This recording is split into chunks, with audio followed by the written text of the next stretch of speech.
Hello and welcome. Now today we're going to be testing the rear water crossover, the Pontiac engine here. Now of course other engines you can do the same way on other engines, but I'm using this 455 and this Bonneville for a test mule.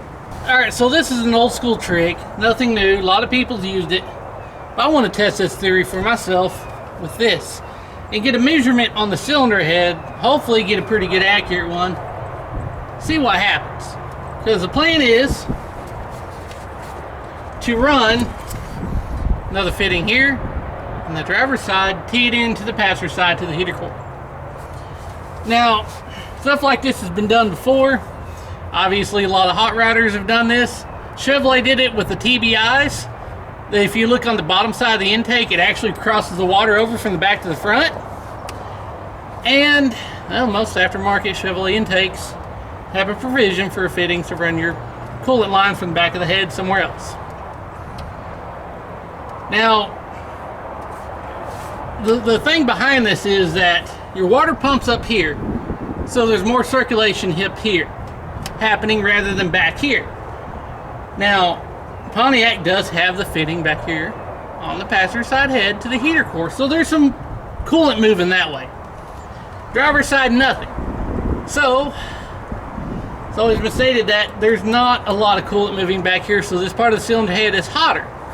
Now, given the firing order, 5 and 7 are side by side. Well, that means those two cylinders are firing hotter, or it's hotter between those two cylinders because they're firing together at the same time. Now, 4-7 swap, it moves that to where they're not side by side firing anymore. Fair enough. But still, a stagnant or less moving water back here is what hot rodders try to get rid of to make their engines run more efficiently, make more power, all that good stuff. And it kind of does make sense that you want more circulation back here with 5 and 7 if you're running stock cam or firing side by side. So before I go to hooking everything up and doing that, I'm going to test it first, what it does as is, with nothing moving water from this side of the head, from the driver's side. So it's already up to temp. I'm gonna let it run for 3 minutes and start checking it. All right, let's see if I can find some good places to check. I'm gonna try to go by the spark plug, because one, I know where that's always gonna be the same spot. And it's basically the cylinder temperature, or as close as I can. It's not gonna be accurate, obviously, but it'll give an idea.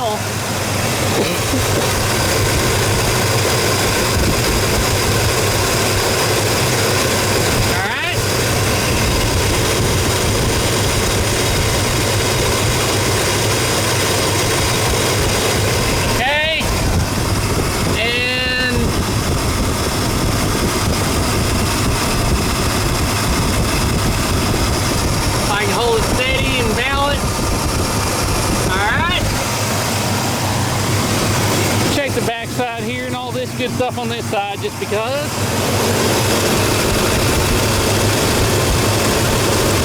Okay.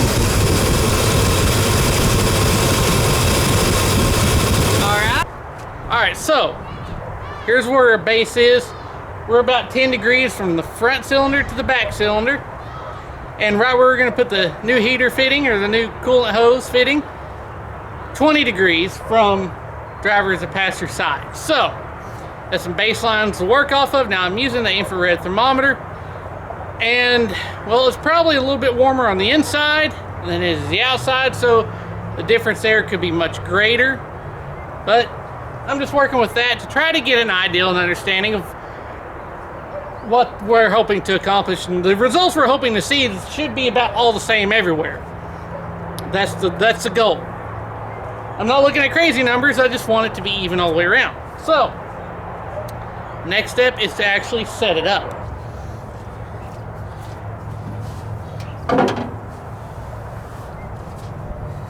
Almost there.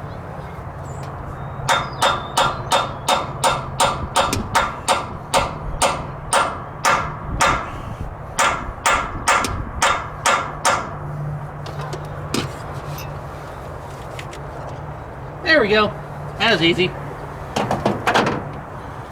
Alright, now this little bit of redneck engineering is just a T-fitting with some barbed ends on it for the 5/8 hose. Yeah, it's redneck, but they didn't have the T without the threaded and brass. They only had it in plastic, and I'm not using plastic. So. Now I'm going to top it back off.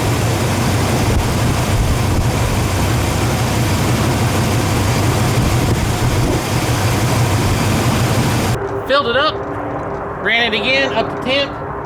Now all I'm going to do is let it run for another 3 minutes, test it again.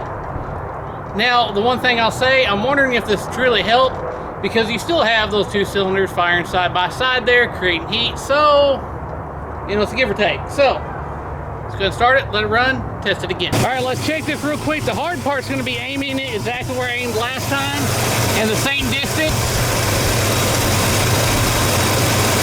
That's about right.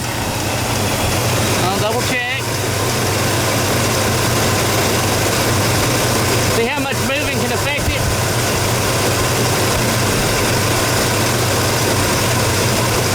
It's about in the same range. Okay. This one is going to be fun because I don't remember exactly how I did it. I'm hitting the plug wire.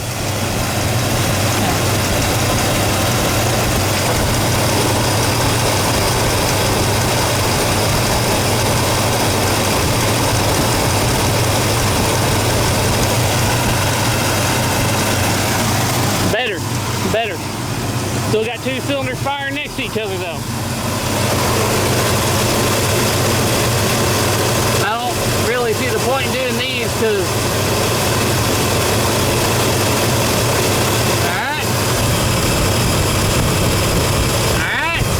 Alright, so after reviewing the footage, I realized I forgot to mention something to you guys.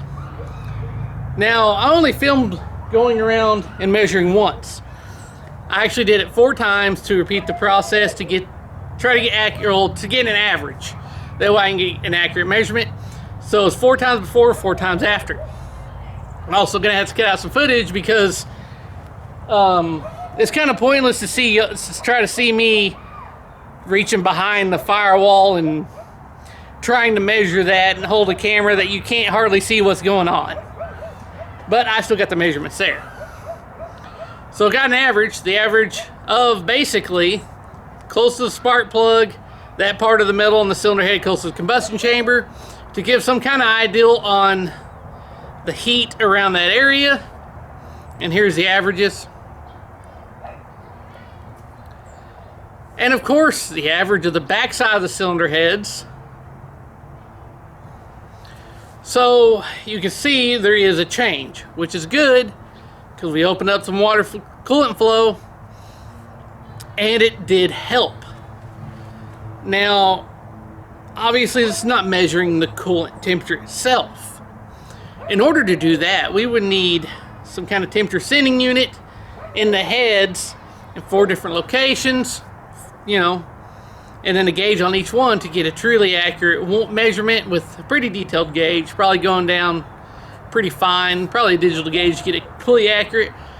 Don't have that luxury to do that on this. So the infrared thermometer, that's the best I could come up with. But it gives you an idea because you're still getting an idea of the heat on the cylinder head itself in different spots. And it shows up that, well, you got an average here. This one's different. Well, what's that tell you? There's a reason why it's different. And you can see, once the water crossover happened, it started to change. Granted, you still have 5 and 7 firing together. It's going to create more heat there than anywhere else in the engine. So now obviously if you do this yourself, results may vary because of tune, thermostat, radiator, cooling efficiency of your cooling system in general, etc., etc., etc. I hope you enjoyed this video. As always, thanks for watching.